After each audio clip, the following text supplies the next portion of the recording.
2 நாளா மழை அடிச்சு நவுத்திட்டுருக்கு. அதனால வீட்ல பால் பாக்கெட் இல்ல. அதுக்கு இப்ப டீ வேணும், அத வேணும்னு ஒரே ராவடி.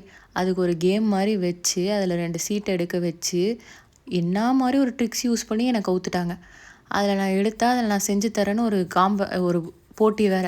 அதில எனக்கு என்ன வந்ததுன்னா, ஆல்மண்ட் மில்க் டீயாம். பால் பாக்கெட் நாய்க்கு வாங்கிட்டு வர சோம்பேறித்தனம் படுத்திட்டு, ஆல்மண்ட் பருப்ப ஊற வச்சு, அதில பால் எடுத்து, அதில டீ போடணுமா. இதெல்லாம் எந்த ஊர் நியாயம் பாருங்களேன். அதையும் அந்த நாயே ஊற வச்சுருச்சு.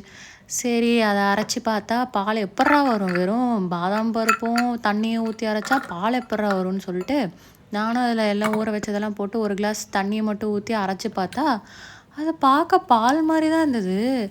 நான் அத 2 கிளாஸ்ல வச்சு இப்படி மாத்தி, மாத்தி ஆத்தி, ஆத்தி பார்த்துட்டு இருந்தேன். நிஜமா பால் மாரி அவ்வளோ வெளேர்ன்னு நல்லா அழகா வந்திருந்தது. சரி இதில டீ போட்டா நல்லா இருக்குமான்னு ஒரே இது. அதனால நான் என்ன பண்ணேன், அத லேசா சுட வச்சுட்டு, அதில டீயும் போட்டேன், காஃபியும் போட்டேன். Coffee okay. டீ வந்து அந்த டீய யாராவது குடிச்சாங்கன்னா, இதே ஸ்ட்ராங்கா டீ குடிக்கிறவங்களா இருக்காங்கல்ல, அவங்க அத குடிச்சு பார்த்தாங்கன்னா, அவங்களோட மைண்ட் வாய்ஸ் இப்படி தான் இருக்கும் போல. நீ ஏன் புடுங்க வேணாம்